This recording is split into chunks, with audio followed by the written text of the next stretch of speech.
శ్రావణ మాసంలో వరలక్ష్మి వ్రతానికి ఎంతో విశిష్టత ఉంది. శ్రావణ మాసంలో పౌర్ణమికి ముందు వచ్చే శుక్రవారం లక్ష్మీదేవికి ప్రత్యేకంగా నిర్వహించే పూజా విధానాన్ని వరలక్ష్మి వ్రతం అని పిలుస్తారు.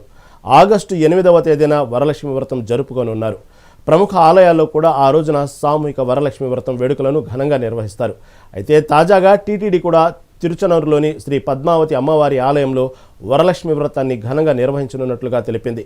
ఆగస్టు 8వ తేదీ వరలక్ష్మి వ్రతం నిర్వహించనున్నట్టుగా పేర్కొంది. ఆగస్టు 8వ తేదీ వరలక్ష్మి వ్రతం సందర్భంగా తిరుచనూరు శ్రీ పద్మావతి అమ్మవారి ఆలయంలో అభిషేకానంతరం దర్శనం, లక్ష్మీ పూజ, కళ్యాణోత్సవం, ఊంజల సేవ, బ్రేక్ దర్శనం, వేదాశీర్వచనం సేవలను టీటీడీ రద్దు చేసింది. తిరుచనూరు శ్రీ పద్మావతి అమ్మవారి ఆలయంలో ఆగస్టు 8న నిర్వహించనున్న వరలక్ష్మి వ్రతానికి భక్తుల రద్దీని దృష్టిలో ఉంచుకొని విస్తృత ఏర్పాట్లు చేపడుతున్నట్లు టీటీడీ జేఈఓ వీరబ్రహ్మం తెలిపారు. తిరుచనూరులోని ఆస్థాన మండపంలో సోమవారం జేఈఓ వీరబ్రహ్మం వరలక్ష్మి వ్రతం ఏర్పాట్లపై శాఖల వారీగా అధికారులతో సమీక్ష నిర్వహించారు. మేము తిరుపతిలో గాంధీ రోడ్లో ఎస్ఎం పూజా సామాగ్రి, నాకు నలుగురు వ్యాపారమే అయినా మేము ప్రతి పండుగకు మంచి మంచి ఐటాలు, మంచి మంచి వస్తువులు, వరలక్ష్మి వ్రత బొమ్మలు, మాది పాత అంగళ్ళు 3-4వ తరం ఇది. ఈ వ్యాపారమే మాకు. ఈ ఒక్కొక్క పండుగకు నా దగ్గర చాలామంది వాడి గిరాకీలు వస్తారు. మంచి ఐటాలు ఉంటాయి, మంచి మంచి ఐటాలు అన్నీ తక్కువగా ఇస్తాను. ప్రతి పండుగలకు ప్రతి పూట నా చేత తీసుకోమని చాలామంది వస్తారమ్మా. నోముల సామాన్లు కానీ, బొమ్మలు కానీ. ఈ బొమ్మల వ్యాపారం అనేది 30 ఏళ్ళు కానీ, అంతకుముందు మాది పసుపు అంగడి, పాత అంగడి, టెంకాయల అంగడి. నా పేరే టెంకాయల మీరాబాయి అంటారు. రేట్ వచ్చి చిన్నది వచ్చి ఒక్కొక్క రేటునైనా, చిన్నది వచ్చి 1000 రూపాయల నుంచి 3500 లాస్ట్నైనా. పెద్ద పెద్ద అమ్మవారు బాగుంటారు విగ్రహాలు. అంటే మేము అన్నీ తయారు చేస్తాము. మేము కొనుక్కొచ్చి రెడీ చేసి అమ్ముతాను నేను. అయినా ఒక బొమ్మ మీద ఒక 100 రూపాయలు 200 వస్తున్నాయి. ఎక్కువ లాభాలు రావు మాకు.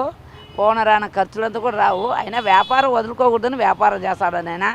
ఈ ప్రతి నోము దామాలు కానీ, ఈ విజయదశమి ఇప్పుడు కానీ అన్నీ ప్రతి ఒక్క వ్యాపారం ఉంటుంది మా దగ్గర. అన్నీ ప్రతి ఒక్క దానికి సామాన్ అమ్ముతున్నాము. మేము తిరుపతిలో గాంధీ రోడ్లో ఎస్ఎం పూజా సామాగ్రి, నాకు నలుగురు వ్యాపారమే అయినా మేము ప్రతి పండుగకు మంచి మంచి ఐటాలు, మంచి మంచి వస్తువులు, వరలక్ష్మి. శ్రావణ మాసంలో వరలక్ష్మి వ్రతానికి ఎంతో విశిష్టత ఉంది. శ్రావణ మాసంలో పౌర్ణమికి ముందు వచ్చే శుక్రవారం లక్ష్మీదేవికి ప్రత్యేకంగా నిర్వహించే పూజా విధానాన్ని వరలక్ష్మి వ్రతం అని పిలుస్తారు. ఆగస్టు 8వ తేదీన వరలక్ష్మి వ్రతం జరుపుకొనున్నారు.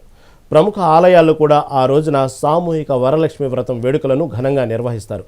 అయితే తాజాగా టీటీడీ కూడా తిరుచనూరులోని శ్రీ పద్మావతి అమ్మవారి ఆలయంలో వరలక్ష్మి వ్రతాన్ని ఘనంగా నిర్వహించనున్నట్టుగా తెలిపింది. ఆగస్టు 8వ తేదీ వరలక్ష్మి వ్రతం నిర్వహించనున్నట్లుగా పేర్కొంది. అదేవిధంగా ఈ సందర్భంగా తిరుచనూరు శ్రీ పద్మావతి అమ్మవారి ఆలయంలో అభిషేకానంతర దర్శనం, లక్ష్మీ పూజ, కళ్యాణోత్సవం, ఊంజల సేవ, బ్రేక్ దర్శనం, వేద ఆశీర్వచనం సేవలను టీటీడీ రద్దు చేసింది. తిరుచనూరు శ్రీ పద్మావతి అమ్మవారి ఆలయంలో ఆగస్టు 8న నిర్వహించనున్న వరలక్ష్మి వ్రతానికి భక్తుల రద్దీని దృష్టిలో ఉంచుకొని విస్తృత ఏర్పాట్లు చేపడుతున్నట్లు టీటీడీ జేఈఓ వీరబ్రహ్మం తెలిపారు. తిరుచనూరులోని ఆస్థాన మండపంలో సోమవారం జేఈఓ వీరబ్రహ్మం వరలక్ష్మి వ్రతం ఏర్పాట్లపై శాఖల వారీగా అధికారులతో సమీక్ష నిర్వహించారు. వరలక్ష్మి శ్రావణ మాసంలో వచ్చే వరలక్ష్మి గురించి మరింత సమాచారం వెంకటనారాయణ మరింత సమాచారం అందిస్తారు. వెంకటనారాయణ, ఏదైతే తిరుచానూరు శ్రీ పద్మావతి అమ్మవారి ఆలయంలో వరలక్ష్మి వ్రతానికి అన్ని ఏర్పాట్లను కూడా పూర్తి చేసిన పరిస్థితి.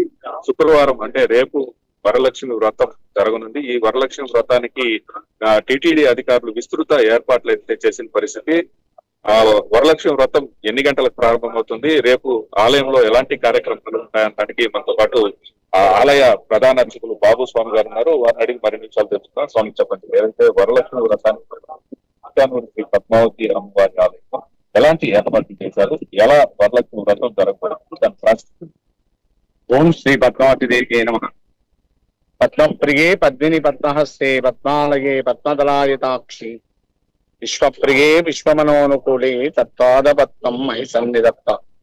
సాక్షాత్ వైకుంఠనాథుని సహధర్మ పత్ని అయినటువంటి పద్మావతి దేవి ఈ తిరుచానూరు గ్రామంలో వెలుగొందుతూ ఉన్నది.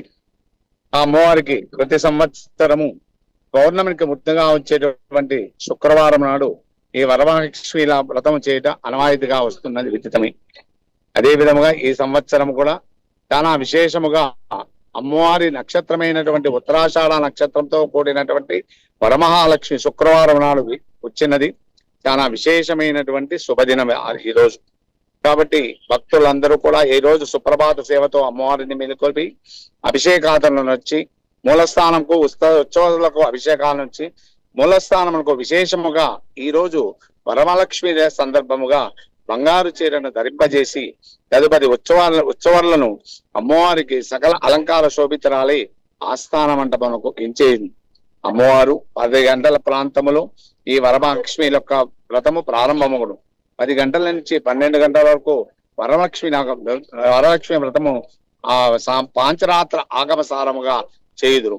ఈ వరలక్ష్మి ముఖ్యముగా ముత్తైదువులు ఈ వ్రతమును చూసినంటనే అమ్మవారు కోరిన కోరికలు నెరవేర్చుచు అమ్మవారు అఖండ ఐశ్వర్యమును ప్రాప్తించును.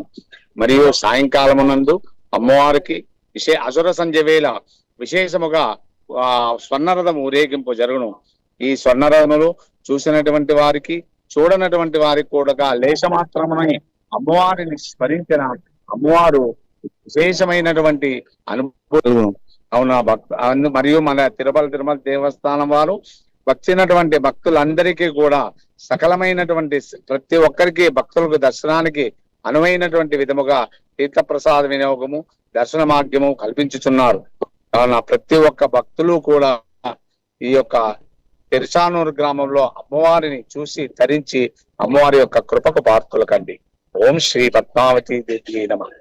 ప్రతి ఏటా నిర్వహించే విధంగానే ఈసారి కూడా నిర్వహిస్తున్నారు. లేకపోతే ఈసారి ప్రత్యేక ఏర్పాట్లు ఏమైనా చేసిన పరిస్థితి ఆలయం ఆ ఆలయంలో పోయిన సంవత్సరం జరిగినటువంటి లోటుపాట్లు ఏమన్నా తీసుకునేసి ఈ సంవత్సరం ఆ లోటుపాటు సామాన్య భక్తునికి ప్రతి ఒక్క సామాన్య భక్తునికి కూడా దీనిలో వచ్చినటువంటి భక్తులందరికీ కూడా దర్శనం కలిగించాలనేటువంటి ఉద్దేశంతో అందరికీ వచ్చినటువంటి భక్తులు తీర్థప్రసాద వినియోగము గాజులు అన్ని గాజులు కూడా ప్రతి ఒక్కరికి ఇవ్వాలనేటువంటి ఉద్దేశంతో మన యొక్క తిరుపతి దేవస్థానం తగినటువంటి ఏర్పాట్లు చేసి భక్తులందరూ కూడా ఆనందమయంగా వెళ్ళాలనే ఉద్దేశంతో తగిన అద్భుతమైనటువంటి ఏర్పాట్లు చేసి ఉన్నది.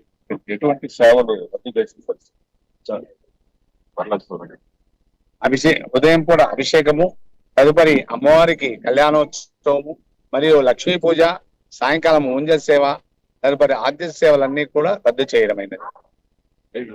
వరలక్ష్మి వ్రతానికి సంబంధించి ఎక్కువ మంది వచ్చే విధంగా ఏదైతే ఏర్పాట్లు అయితే చేశారు, ఉదయం 10 గంటల నుంచి కూడా తిరుచానూరు శ్రీ పద్మావతి అమ్మవారి ఆలయంలో వరలక్ష్మి వ్రతం వేడుకలు ప్రారంభం కానున్నాయి. దీనికి సంబంధించి ఇప్పటికే ఇది అన్ని ఏర్పాట్లను కూడా పూర్తి చేసింది. దాదాపు ఆన్లైన్ లో 150 మంది, మామూలుగా ఫిజికల్ గా 150 మందికి కూడా దంపతులకు టికెట్లను ఇప్పటికే జారీ చేస్తున్న పరిస్థితి అయితే ఉంది. మరోపక్క ఉదయం నుంచి జరిగే కార్యక్రమాలు ఏవైతే ఉన్నాయో వాటన్నిటికీ సంబంధించి అన్ని ఏర్పాట్లను కూడా పూర్తి చేసిన పరిస్థితి. సాయంకాలం అమ్మవారు తిరుపతిలో స్వర్ణ రథంపై విహరిస్తూ కూడా భక్తులను కటాక్షించున్నారని కూడా ప్రధాన చెప్తున్న పరిస్థితి. మొత్తం మీద వరలక్ష్మి వ్రతం వేడుకలకు తిరుచానూరు శ్రీ పద్మావతి ఆలయం సిద్ధమైందని చెప్పాలి.